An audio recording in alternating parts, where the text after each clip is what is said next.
Welcome to Aries Rose TV. I have a few topics lined up for the show tonight. It's not going to be a long live, but I definitely wanted to come on and talk about some things.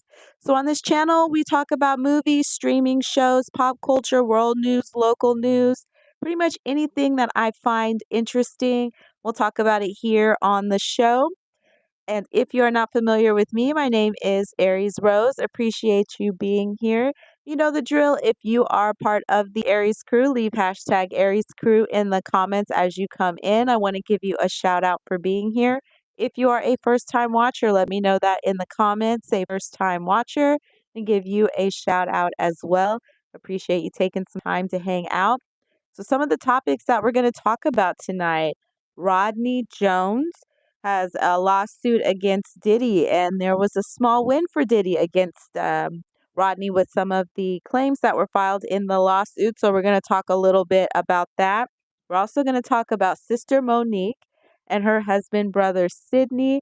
They are back at it again, and it's aimed towards Tyler Perry. So, let's talk about it. And then we also have a little exchange that took place between Nia Long and Sherri Shepherd that we got to talk about here.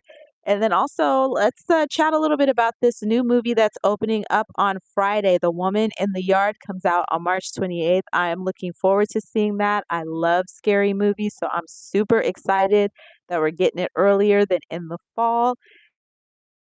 So I want to chat a little bit about that, see if we have any scary movie fans that are on with us. So let's go ahead and get started into our topic. So we're going to start off with Sister Monique. So if you are not familiar, let's take some time and get caught up. I'm bringing up my notes here. So Monique did the movie Precious, and this movie was out years and years ago. And some of the people that she worked with on that movie was Lee Daniels, Oprah Winfrey, and I think Perry had some part in it. We're going to take a little pause here. Welcome. Thank you so much. Is that LL Pierce and Michael Mullins? Welcome. We're talking about Monique and her husband, Sidney. That's our first topic for today. So when she did this movie, Precious, here, she won an Academy Award for that, and she actually did a great job. And watch that movie all the way through because that's not my type of movie. But from the little bit that I did see of it, Monique did a great job in that movie. So I think she absolutely deserved the award. But from that movie stems some deep-seated issues that just ended up taking a lot out of her real win with how well she did in that movie. So she had some issues with Lee Daniels, Oprah Winfrey, and Tyler Perry. She felt like they had kind of stalled her career and prevented her from being able to be a part of other projects and do more things because she felt like she was being blackballed by them. And she felt it was because she didn't go out and advertise or promote the movie Precious without being properly compensated. So she said that that was not something she was contractually obligated to do, and they wanted her to do that on her own dime, and she wasn't willing to do that. And so she wasn't going to be satisfied, and I don't think she ever will be satisfied until she gets an apology from everybody. So I don't know that she'll ever get an apology from Oprah, but if you think Monique will get an apology from Oprah, let me know in the comments by leaving a 1. Leave a 2 if you think she will never get an apology from Oprah. Well, she is calling out Tyler Perry. So she did make up with Lee Daniels. I believe he publicly apologized to her, but I know that they did make up. So she's on better terms with Lee Daniels. I think she even worked on another one of his projects after they had gotten on better terms. So I think they're doing well. But this one, she aimed at Tyler Perry, who she still wants her apology from. So Tyler Perry spoke at the service for Angie Stone. And Angie Stone was a neo soul pop singer and a neo soul R&B singer, excuse me. And she was also a pioneer in female rap as well. She was in the first all female rap group that was signed to Sugar Hill Records back in 1979. So she's been in the music industry for a very long time. And she passed away sadly in a vehicle accident, and Tyler Perry was speaking at her service. And from there, Sister Monique and Brother Sidney saw that speech that he gave, and she penned an open letter to Tyler Perry that we are going to read here. And so this is quote, open letter to Tyler Perry. We would like to give our heartfelt condolences to Angie Stone's family and friends. Sister Angie, we stand on the shoulders of the elders and ancestors like you. So please know that your fight inspired us to write this letter, and the fight doesn't end with your passing. It is only the beginning. Dear at Tyler Perry, I recently watched your heartfelt speech at Angie Stone's funeral, where you expressed frustration over her mistreatment by the music industry. It struck me and my husband Sidney as poignant, but also made us reflect on some unsettling discrepancies in your actions towards me. One, and it's never a good thing when you're listing it out. One, you expressed anger over Angie's mistreatment, yet you labeled me difficult to work with despite having never worked with me. How can you condemn poor treatment of others when you've imposed the same on me? We have audio of you admitting you were wrong. And she did play that audio of him admitting he was wrong. I remember hearing that, I think it was years ago, that she got that to use that to make her point of vindication that she was being mislabeled and that that cost her dearly in the industry because based on their reputation and people respecting folks like Tyler Perry, Lee Daniels, and Oprah Winfrey, they're going to tend to follow whatever they say or whatever people think that they are thinking. I don't know if they ever said outright not to work with Monique or not because I'm not a part of those kinds of conversations, but whatever that perception was that they were giving out, she felt that that was hindering her ability to move forward. So when she did get a chance to talk to Tyler Perry, I remember she did put out that recording. And second one she has on here is you asked, where's the money she's owed? Well, where's my public apology that you promised in 2016? The false narrative you perpetuated helped blackball me, costing me tens of millions. Where's the restitution for that? Let me go pause here. Let me know your thoughts. Do you think it is appropriate for Monique to bring this up, given Tyler Perry was speaking at the service for someone who passed away? Do you think it should stay focused on the person he was talking about and kind of bringing up your issue to kind of piggyback off of that wasn't a good look? Or do you think it was the perfect segue to bring this back up? And it looks like that timeline was clarified here. So this was back in 2016. So we're going on almost 10 years, and she still hasn't gotten that apology, but she has not forgot. And three, you mentioned being tired of us not receiving the benefits we deserve, yet you asked me to promote Precious for free without a contract or compensation, which highlights your double standard. And four, she put in here, you said we should be careful in how we treat children of God. As a man of faith, where's your responsibility to act with love and truth? You promised me an apology years ago, but it's yet to come. Unlike the music industry, which you rightly criticized, we have audio documentation of your actions. Shouldn't you be held accountable too? In closing, I hope your words at Angie's funeral inspire you to correct the wrongs done to my family and me. You have the power to do so. As you've shared biblical teachings, please remember, what will it profit a man to gain the whole world but lose his soul? Mark 8:36. We await your response with love and respect, Monique and Sydney. So let me know your thoughts on that in the comments. Let me know if you think it was appropriate for her to bring up her grievance about not getting an apology from Tyler Perry, kind of piggybacking off of his speech that he did at Angie Stone's funeral service, or do you think that that wasn't the time to bring that up? I'm very curious to hear your feedback on it. I'm going to take a little pause here and read the comments. Emma, thank you so much. Welcome for being here. Appreciate you. Kevin, how are you? Thank you for stopping by. Isaac, thank you for being here. Hope you are having a good day.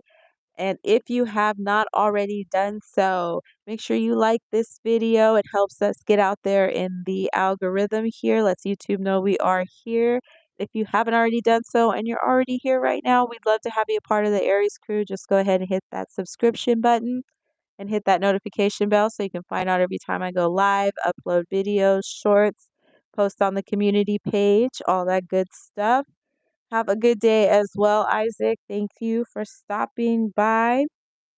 But yeah, I definitely want to hear what you think about Monique's comment there. For me, I can appreciate where she's coming from, and I can understand because in that audio recording, he did say he was going to apologize. I believe he said he was going to apologize publicly, and that hasn't taken place. But I also feel like I don't think he is going to apologize. He may have had the intent of apologizing before she released that audio when they initially had that conversation, but she probably released that audio because she felt like he wasn't or he hadn't apologized. So it kind of was going to put it out there for you if you weren't going to do it yourself to make sure that she could kind of clear her name that way. And it did make people look at the situation a little bit differently when you have somebody, sort of admitting maybe there was some things that were said that weren't necessary or shouldn't have been said, and it could have impacted that person.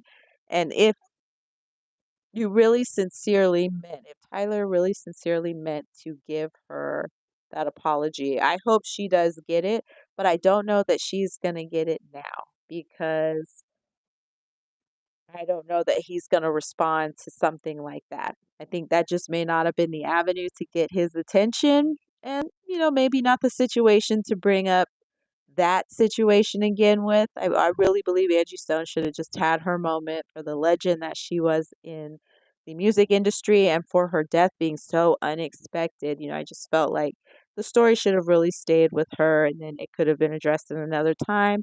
But definitely let me know your thoughts. We're going to pause here for some more comments. We got Damien in here. You look like you're 18. Thank you so much. I will take that. And Sabrina, hello, welcome. Appreciate you being here. All right, we're going to jump into our next story here. We're going to talk a little bit about Diddy. So he's had so much going on with him. Yeah, I just really honestly lost track. There's been so many lawsuits and allegations that it just became a lot. But I see here, as being reported by TMZ, that he did get a small little win here with the judge tossing out 5 out of the 9 claims that Rodney Jones, Little Rod, had filed against Diddy. So let's talk a little bit about that. I'm getting this off of the TMZ website from what I'm reading right now. It says, quote, Diddy won a small victory in court today when a judge tossed out a majority of claims against him in a lawsuit filed by former music producer accusing him of sexual assault. According to new legal docs obtained by TMZ, the judge dismissed 5 of the 9 claims Rodney Jones made against Diddy, including RICO claims, infliction of emotional distress, and breach of contract claims. And the court also dismissed a Victims Protection Act claim against Diddy's company, Combs Global. So we'll see what comes from that. There was a total of 9 claims that were filed. So he's not completely out of the woods yet, and he's not completely done with this. I'm sure they're still going to move forward with the ones that the judge is allowing to move forward. But it looks like in the interim, at least for Diddy, who's had a whole lot of losses, this is one small little win. So we'll see what happens from there. I don't know if they're going to try and get those claims refiled or if they're just going to roll forward with what ones are remaining. We're definitely going to keep an eye out on this case. I want to say that Little Rod Jones was the first male to come out and file a lawsuit against Diddy. Prior to that, it had mainly been Jane Doe's or named women that had filed a lawsuit against him. I'm sure we all remember the most famous lawsuit that had to have been heard around the world is when Cassie filed her lawsuit against him, and that was settled in 24 hours. That was wild, and pretty much everything that's come after that has been crazy, but we'll keep up with this one and see if anything else comes from that. And then we have an interesting story to talk about with Nia Long and Sherri Shepherd. So Nia Long is a longtime actress. She's been around, I want to say, since the late 80s. I don't know if it was her debut, but she definitely came on my radar with Boys in the Hood. And she was a 90s. And she still is a very beautiful woman, but she was that girl in the 90s. And she used to have a beautiful, short little pixie haircut. And so she's been in the entertainment world for a long time, a legend in her own right. And so she exchanged words with Sherri Shepherd, and Sherri Shepherd is a comedian. She took over what was formerly the Wendy Williams show. She filled in as a guest host over there while Wendy was out on hiatus. And then once they just canceled the Wendy Williams show and that wasn't coming back, it became the Sherri Shepherd show. So now she's a talk show host and she's taken over that spot there. And I don't think she's quite the same as Wendy. I don't know if the show has the same flavor as Wendy. I haven't watched it as regularly as I watched Wendy, but both very talented ladies that do a great job at what it is that they do.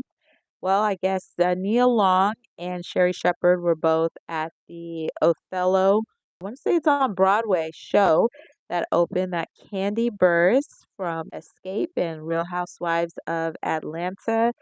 She is a entrepreneur extraordinaire. She's always doing something. Candy knows how to make that money and keep herself out there. But I understand her and her husband Todd Tucker are behind that production.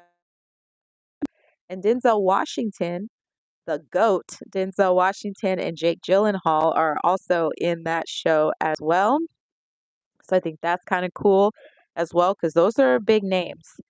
If you can get, I mean, Denzel Washington is the creme de la black actors, so you can get him involved, and Jake Gyllenhaal is also a great actor. I mean, you're doing great. And I've heard good things about the show. I guess she had a lot of big names in attendance. Jennifer Lopez was there, the great Angela Bassett, former President Joe Biden. So, I mean, that's just everything right there.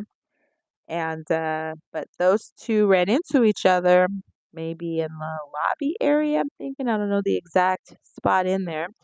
And this is according to how Sherri Shepherd described it, that she was turned around by an unnamed celebrity, which is believed to allegedly be Nia Long, but she did not say Nia Long. She just said an unnamed celebrity turned her around and said that you've been shading me a lot.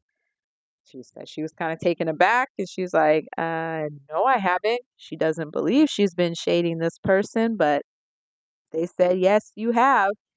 And they kind of exchanged a few words and then walked away. And she was kind of in shock because she wasn't expecting that. She said she was in a friendly, happy mood. So she turned around like, hey. And that was the response that she was met with. And she doesn't feel that she has said anything negative about this person or shaded them. And I've personally never really heard of Nia Long ever confronting or saying stuff to people, and she may have. It just wasn't anything I've ever heard reported before. So that kind of surprised me because she doesn't strike me as somebody who would do that. But I'm imagining this did take place because why else would Sherri tell the story? So she then proceeds, she says she waits in the bathroom for like 15 minutes so she could have a meeting in the ladies' room. I don't know what she meant by that because I don't know if she was really going to be confronting Nia Long, if she was planning on doing something else to make her point that she didn't appreciate that. But that was just not a response that I was expecting to hear back because I always feel like once we hit a certain age, that's just not the way we're going to address things with each other if we don't like the way somebody handles something. We're gonna go about it a different way. So that just kind of took me back to hear that, like, well, what were you gonna do? How were you gonna confront her? And in the restroom, that's an odd spot to have a discussion about that. But to each their own. But I'm curious to get your thoughts on that in the comments. Do you think that was out of pocket for Nia Long to approach Sherri Shepherd that way. Do you think Sherri Shepherd should have sat in the bathroom waiting for 15 minutes to confront her? Let me know what you think in the comments. And now let's talk about a new movie that's opening on Friday, and it's The Woman in the Yard. If you are a scary movie fan, let me know in the comments. I'm a big time scary movie fan, so I'm looking forward to this one coming out. Let's take a little pause here and look at the comments. We got Noor here, and we got Not Kurofia Roblox. We'll see. I might be saying that wrong, but welcome. And what is this? Naderate the Snowman. Welcome. And let's see. It's your birthday today. If it's your birthday, happy birthday. Uncle Tommy is here. Welcome. Don't forget to smash the like button and subscribe if you haven't already done so. We sure appreciate that. Thank you for that shout out in the comments, Uncle Tommy. Hope you're part of the Aries crew as well. And if you're not, all you got to do is hit that subscription bell and you can join us. We have a good time over here. So, The Woman in the Yard. That looks like it's going to be a great suspenseful movie. I've watched the trailer on that a few times now. There's not a whole lot that they give away in there, which is really good. From what I can tell, it looks like, or maybe it's a husband and wife. They live out on the farm with their kids, kind of way out. Or it doesn't seem like there's a lot of people there. Looks like there's some kind of vehicle accident and the mom is injured. I'm not sure if the other person is in the car or what happens with them, but find out when we go see that movie because I'm definitely going to see it this weekend. And then some strange stuff starts happening at the house. And it's just kind of I'm thinking it's the mom that's there and she's got crutches. So it looks like she's still got a cast on or a hurt leg. She can't walk at 100%. And they see a woman in their front yard dressed in all black with a black veil just sitting there. And then the mom goes out and it's like getting closer to this chair, like, hello, who are you? Why are you here? She just says, today's the day. And you can see kind of like blood in her hand. And then it just does all these quick action scenes. And I am totally hooked because I want to see if it's supernatural, if it's really a person that's there, something in her head, if it's a spirit.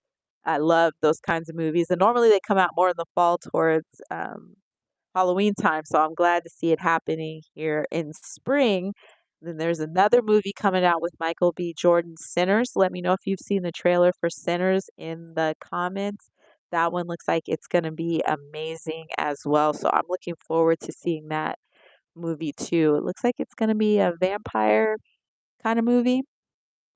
It's giving me From Dusk Till Dawn vibes. If you've seen that movie, that 90s movie, From Dusk Till Dawn, you know what I'm talking about. I don't know if it's going to be quite that quirky, but that's what I think of anytime I see people trapped overnight and there's vampires involved. I always think of From Dusk Till Dawn. That movie is a classic. If you have not seen it, you definitely got to see it. Is it Nadia? Welcome. Appreciate you being here. And let's chat a little bit. I'm just going to read off some comments here. So if you are here on the live, let me know in the comments if you are part of the Aries crew by saying hashtag Aries crew, or if you are a first time watcher, the first time watcher in the comments. I'll give you a shout out for being here. I do appreciate you spending part of your day here. And we're going to go live tomorrow as well. So I'm trying to do this nightly show here almost every day in the week. Not every day, but almost every day. So I'm going to do one tomorrow. Wednesday, there's not going to be a show. And then we plan to return on Thursday. So far we're looking at Tuesday and Thursday for live shows this week. And then I'm going to do one either on Friday or over the weekend. Where I'm going to talk about The Woman in the Yard. Do a live where we're going to talk about that movie, my thoughts. We're going to break it down. So that's why I wanted to say what I think it is now and then watch it back later to see when I actually see the movie, if it lives up to the expectations. And We are going to go ahead and wrap it up for tonight. Thank you so much for being here. If you haven't already done so, I'd really appreciate if you like the video, share this out to family and friends. It'll help with the YouTube algorithm to get us out there. We're trying to reach 1,800 subscribers here by summer, so I'd really appreciate if you join the Aries crew. We'd love to have you here. We'll see you tomorrow night. Take care and thank you for watching.